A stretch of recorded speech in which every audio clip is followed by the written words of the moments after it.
DNA news Nashik, शोध सत्याचा।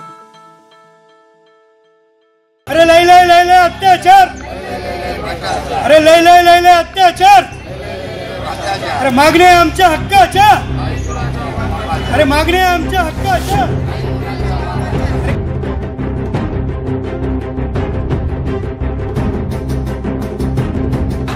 नाशिक जिल्ह्यातील रेशन व्यवस्था ही विस्कळीत झाली असून अनेक शिधापत्रिकांमध्ये ऑनलाईन नावं नसल्यानं KYC किंवा बायोमेट्रिकच्या नावानं शिधापत्रिका धारकांना वारंवार रेशन दुकानाच्या चक्रा माराव्या लागतात।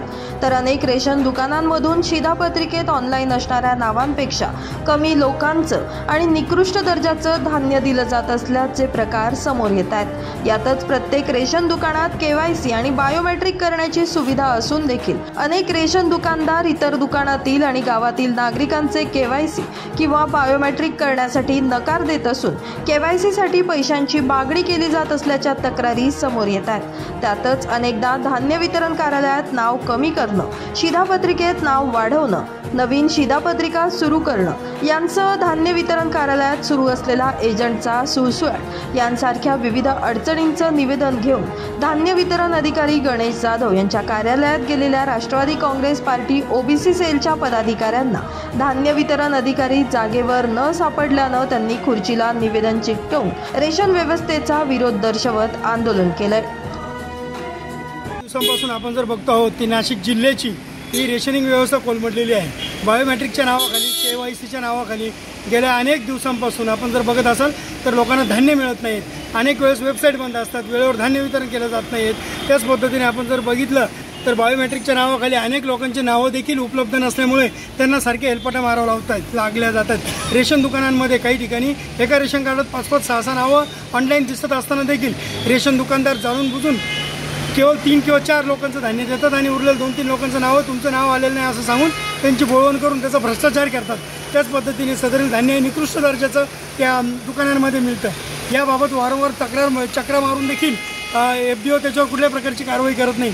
आज देखील FDO साहेबांना भेटायला गेलो असता FDO साहेब त्यांच्या दालनामध्ये उपस्थित नव्हते, तर त्यांच्या खुर्चीला आज निवेदन चिटकवण्यात आलेलं आहे। यामध्ये आपण जर बघितलं असेल तर एक दिव्यांग बांधव किंवा या मावशी असतील, साधं ज्यांच्या नावं कमी करून दाखला द्यायचा आहे अशा रेशन कार्डामधून नावं कमी केले जात नाहीत। काही मुलांचे नवीन नावं वाढवायचे ते नावं देखील वाढवले जात नाहीत।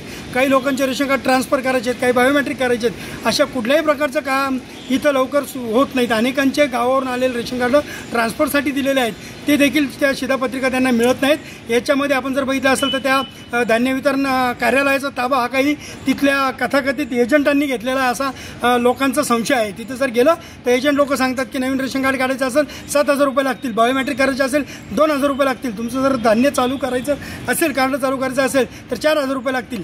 अशा पद्धतीची तिथे पैसे मागितले जातात। त्याच पद्धतीने अनेकदा सर्व्हरचं नाव केलं जातं की तुमचं सर्व्हर डाऊन आहे, त्याच्यामुळे कामं होत नाहीत, एंट्रीज डिलीट होत नाहीत। तर या संदर्भातच आम्ही DSOना भेटण्याचा प्रयत्न केला, मात्र DSO साहेब नव्हते। तर आम्ही अप्पर जिल्हाधिकारी साहेब यांची भेट घेतलेली आहे आणि अप्पर जिल्हाधिकारी साहेबांनी सांगितले की याच्यात लवकरात लवकर सुसूत्रता आणू। यानंतर शेवटचा एक मुद्दा आपण जर बघितला असेल तर काही रेशन दुकान नव्याने अलॉट केलेले आहेत। नव्याने ज्यांना रेशन दुकान दिलेले आहेत त्यातले रेशन कार्ड त्यांच्या जे नवीन दुकान दिले आहे ते रेशन कार्ड धारकांच्या घरापासून सुमारे 3 किलोमीटर अंतरावर आहेत आणि तिथले रेशन दुकानदार त्यांना धान्य दिलं जात नाही। आपण जर बघितलं असेल तर त्या चक्रा मारावं लागतात आणि हप्त्यातून केवळ 2च दिवस ते दुकानदार दुकान उघडे ठेवतात। त्याच पद्धतीने या रेशन दुकानदारांकडं शिवभोजन व्यवस्था देखील आहे आणि शिवभोजन थाळीमध्ये हे त्या रेशन कार्डधारकांना तिथे येऊन फोटो काढायला लावतात आणि तोच फोटो शिवभोजन थाळीसाठी वापरतात। म्हणजे अशा प्रकारचा भ्रष्टाचार हे रेशन दुकानदार करत आहेत। याच्यावर कारवाई करण्याची मागणी आज आमच्या वतीने करण्यात आलेली आहे आणि जर याच्यावर लवकरात लवकर कारवाई झाली नाही तर मोठे जनआंदोलन छेडण्याचा इशारा यावेळेस देण्यात आलेला आहे। दरम्यान नाशिकच्या पंचवटी भागातील मोरेमळा, हनुमानवाडी, क्रांतीनगर, उदय कॉलनी, पंचवटी परिसरातील नागरिकांची रेशन कार्ड जवळपास 3 किलोमीटर अंतरावरील परिसरांमध्ये जोडण्यात आल्यानं शासनाचं मोफत धान्य घेण्यासाठी नागरिकांना 200 ते 300 रुपये वाहन भाडे खर्च करून जावं लागत असल्यानं क्रांतीनगर परिसरात रेशन दुकान सुरू करण्यात यावं किंवा नागरिकांचं रेशन कार्ड जवळील रेशन दुकानांना जोडून त्यांना धान्य पुरवठा करण्यात यावा अशी मागणी देखील यावेळी करण्यात आली आहे। तर आठवड्यातून एक वेळा कॅम्प लावून दिव्यांग आणि ज्येष्ठ नागरिकांची कामं मार्गी लावण्यात यावी अशी देखील मागणी यावेळी करण्यात आली आहे। दरम्यान यावेळी राष्ट्रवादी काँग्रेस ओबीसी सेलचे जिल्हाध्यक्ष advocate Suresh Avhad, advocate Shyam Taware, Sandeep Dandgavhan, Vilas Dongre, Chetan Sonawane, advocate Jyoti Salve, Bhaskar Aware, Baburao Sathe, Pandharinath Bagul, Nilesh Varade, advocate Pratiksha Chaudhari, Jyoti Jadhav, Ashok Shrikhande आदी पदाधिकारी मोठ्या संख्येने उपस्थित होते. Bureau report, DNA Nashik news, Nashik.